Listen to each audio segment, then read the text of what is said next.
Hello everyone, welcome to channel learn with ease.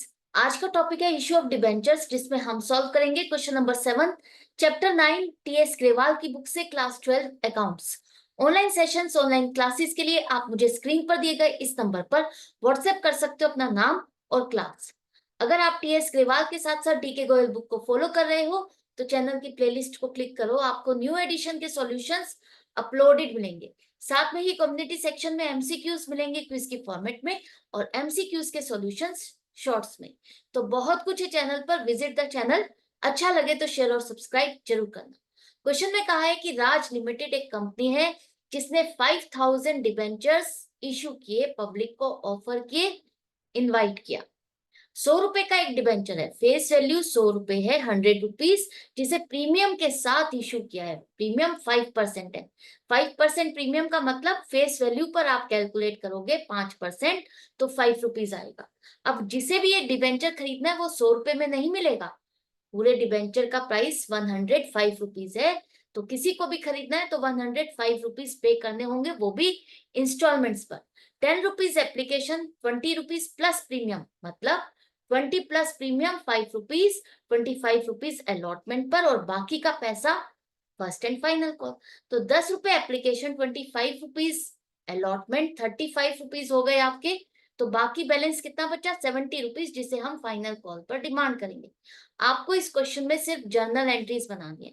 तो first journal entry हमारी क्या होगी? जो पैसा आपके पास बैंक में आएगा वहां से स्टार्ट करोगे, वहां से ही कंपनी फाइनल करती है कि वो अलॉटमेंट कर सकती है या नहीं कर सकती। उसे अलॉटमेंट करनी है तो कितने डिबेंचर्स की करनी है। तो 5000 डिबेंचर्स की एप्लीकेशन कितनी मिली? कुछ नहीं लिखा। अलॉटमेंट कितनी की? कुछ नहीं लिखा। ब्लैंक है, साइलेंट है। तो इसका मतलब जितने डिबेंचर्स इशू किए उतने की ही हम ये मान के चलेंगे, हमें उतने ही एप्लीकेशन रिसीव हुई। तो 5000 डिबेंचर्स की एप्लीकेशन पर 10 रुपए के हिसाब से हमारे पास बैंक में पैसा आया 50,000 रुपीज। किस वजह से आया? उस अकाउंट को आप क्रेडिट करो कि आपने डिबेंचर नाम का प्रोडक्ट लॉन्च किया, उसकी पहली इंस्टॉलमेंट आपने डिमांड की, जिसे खरीदना है वो पैसा एप्लीकेशन का जमा करे। तो टू 8% डिबेंचर्स एप्लीकेशन अकाउंट आपका क्रेडिट होगा 50,000 से। ये पैसा आपको रिसीव हो गया, फाइनल हो गया। हाँ, पब्लिक खरीदना चाहती है, इंटरेस्टेड है पूरे 5000 डिबेंचर। तो अब कंपनी अलॉटमेंट करेगी तो ये पैसा एप्लीकेशन से निकाल के ट्रांसफर कर देगी डिबेंचर अकाउंट में। ये फाइनल प्लेस है, ये फाइनल अकाउंट है जहां पर ये पैसा ट्रांसफर होगा। एप्लीकेशन अकाउंट तो आपका एक टेम्परेरी अकाउंट है, आपने एक ट्रैक रखने के लिए, एक अकाउंटिंग के लिए कि हाँ मैंने फर्स्ट इंस्टॉलमेंट का पैसा डिमांड किया, पब्लिक खरीदना चाहती है या नहीं खरीदना चाहती, उसके लिए आपने बस ये एक अकाउंट खोला जो कि डेबिट और क्रेडिट होकर के कंप्लीटली क्लोज हो गया। परमानेंट अकाउंट डिबेंचर अकाउंट है जिसमें हमने पहला पैसा, पहला हिस्सा जो मिला वो डिबेंचर अकाउंट में ट्रांसफर कर दिया, क्रेडिट कर दिया। डिबेंचर आपका लोन है, लोन एक लाइबिलिटी है, इसलिए ये भी आपका क्रेडिट बैलेंस होगा। एप्लीकेशन का पैसा मिलने के बाद कंपनी अलॉटमेंट की तैयारी करेगी। अलॉटमेंट के लिए वो नेक्स्ट कॉल अलॉटमेंट की डिमांड करेगी। एप्लीकेशन के बाद जो नेक्स्ट कॉल की डिमांड की जाती है वो अलॉटमेंट, और उसका नाम भी हम अलॉटमेंट के नाम से ही अकाउंट खोलेंगे। तो ड्यू की एंट्री बनाएगी कंपनी। पहले बैंक में पैसा नहीं आएगा, अब पहले ड्यू की एंट्री बनेगी कि अगर अब उसे 25 रुपीज, 20 प्लस प्रीमियम 5 रुपए, 25 रुपीज अलॉटमेंट पर डिमांड करने हैं, तो पैसा कितना रिसीव होना चाहिए सबसे, ताकि वो ट्रैक रख सके। तो 8% डिबेंचर्स अलॉटमेंट अकाउंट, जैसे यहाँ पर एप्लीकेशन था, यहाँ पर आप अलॉटमेंट लिखोगे, अलॉटमेंट अकाउंट 5000 डिबेंचर्स 25 रुपीज के हिसाब से 1,25,000 आपके पास इतना पैसा आना चाहिए, आप डेबिट करोगे। अब ये पैसा पूरा का पूरा आपका डिबेंचर अकाउंट का नहीं है, यहाँ पर फेस वैल्यू हुई आप डिबेंचर अकाउंट में डालोगे। तो टू 8% डिबेंचर्स अकाउंट में 20 रुपीज फेस वैल्यू है, तो 1,00,000 रुपीज तो आपका यहाँ पर क्रेडिट हो गया। उसके बाद जो 5 रुपए आपको प्रीमियम मिल रहा है वो सिक्योरिटीज प्रीमियम अकाउंट में आप क्रेडिट करोगे 25,000। आप कहोगे अभी तो पैसा मिला ही नहीं, हमने तो ड्यू की एंट्री बनाई है। लेकिन ड्यू की एंट्री बनाते हुए ही कंपनी ये मान के चलती है कि पूरा पैसा हमें मिल गया, तो डिबेंचर अकाउंट में मिलने से पहले ही हम पैसा ट्रांसफर कर देते हैं। उसी तरह से सिक्योरिटीज प्रीमियम अकाउंट में भी। लोन अकाउंट अगर आप काउंट करते हो कि लोन हमारा डिबेंचर है, सिक्योरिटीज प्रीमियम अकाउंट नहीं है। तो जो ये प्रीमियम का पैसा आपको मिल रहा है वो आपका लोन अकाउंट में, लोन अमाउंट में ऐड नहीं किया जाता, वो आपकी एक लायबिलिटी नहीं मानी जाती।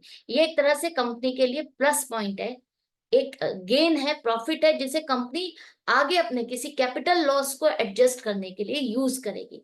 ये लोन नहीं है जिसे आपको रीपे करना है। लोन तो जो डिबेंचर अकाउंट में आप पैसा डाल रहे हो वही पैसा आपका लोन अकाउंट में काउंट होगा। अब आपने ड्यू की एंट्री बनाई, डिबेंचर होल्डर से डिमांड किया, तो वो पैसा आपको बैंक में जमा करेंगे। तो बैंक में कितना पैसा आया, कुछ नहीं लिखा, ब्लैंक है, तो आप यही मान के चलोगे कि पूरा पैसा हमें रिसीव हो गया। तो 1,25,000 जब डिबेंचर होल्डर पैसा जमा करेगा, आपको पे करेगा, वो फेस वैल्यू और प्रीमियम का पैसा अलग अलग करके पे नहीं करेगा। उसे तो आपने डिमांड की 25 रुपए, तो वो आपके 25 रुपए के हिसाब से बैंक में जमा कर देगा। 25 रुपीज के हिसाब से आपके पास 1,25,000 रुपीज बैंक में डिपॉजिट हो गए। तो ये बैंक अकाउंट डेबिट हुआ 1,25,000 से। क्यों हुआ? क्योंकि अलॉटमेंट का पैसा आपको मिलना था, डिमांड किया था, तो 28% डिबेंचर्स अलॉटमेंट अकाउंट को आप क्रेडिट करोगे कि इस अकाउंट का पैसा हमें मिला। अब देखो, ये अकाउंट हमने खोला था ट्रैक रखने के लिए कि पूरे 5,000 डिबेंचर्स पर पूरा पैसा मिला या नहीं मिला। हमें पूरा पैसा मिल जाएगा तो ये अकाउंट आपका ऑटोमेटिकली डेबिट और क्रेडिट होकर के क्लोज हो जाएगा। अगर किसी डिबेंचर पर पैसा नहीं मिलेगा तो यहाँ पर आप जितना पैसा मिला उतना ही दिखाओगे, बैंक में भी उतना ही पैसा आएगा। तो जो बैलेंस स्टैंड करेगा वो डेबिट बैलेंस स्टैंड करेगा कि मुझे इतने डिबेंचर्स पर पैसा नहीं मिला, और ये अकाउंट आपका फिर क्लोज नहीं होगा। यही पर्पस होता है कंपनी का अलग अलग इंस्टॉलमेंट का अलग नाम से अकाउंट खोलने का। अलॉटमेंट तक अब आपने एंट्रीज कर ली। इसके बाद आपको फाइनल कॉल की डिमांड करनी है डिबेंचर होल्डर से। तो फाइनल कॉल पर अब कंपनी कितना पैसा डिमांड करेगी? 100 प्लस 5 रुपीज प्रीमियम, 105 रुपए का, 105 रुपीज का आपका एक डिबेंचर है, जिसमें से आप 10 रुपए एप्लीकेशन और 25 रुपए 10 एंड 25 रुपीज एप्लीकेशन और अलॉटमेंट पे डिमांड कर चुके हो, 35 रुपीज डिमांड कर चुके हो, तो बाकी 70 रुपीज अब कंपनी फाइनल कॉल पर डिमांड करेगी। तो 8% डिबेंचर्स, नई इंस्टॉलमेंट, नया नाम, फर्स्ट एंड फाइनल कॉल के नाम से खोलोगे। लास्ट इंस्टॉलमेंट है, लास्ट कॉल है, इसलिए फाइनल कॉल का जरूर से आप ऐड करोगे ताकि यहां से क्लियर हो जाए कि इसके बाद हमें कोई कॉल और नहीं करनी है। तो 8% debentures first and final call account 70 rupees के हिसाब से 3,50,000, इतना पैसा हमें आना चाहिए। ये अब पहले हम ड्यू की एंट्री बना रहे हैं और कंपनी ये मान के चल रही है पूरा पैसा आ जाएगा। ये पूरी की पूरी फेस वैल्यू है। प्रीमियम तो हम अलॉटमेंट पर डिमांड कर चुके हैं, तो 70 रुपीज पूरी फेस वैल्यू है। तो आपका ये पूरा का पूरा पैसा डिबेंचर अकाउंट में आप क्रेडिट करोगे। इतना समझ में आ गया? बिल्कुल सिमिलर है इश्यू ऑफ शेयर्स के चैप्टर के जैसे। वहां शेयर था, यहाँ पर बस आपको डिबेंचर लिखना है। इसके बाद पैसा पूरा मिला या नहीं मिला, ब्लैंक है, कुछ नहीं लिखा क्वेश्चन में, तो आप ये मान के चलोगे कि पूरा पैसा हमें बैंक में मिल गया है, जमा हो गया।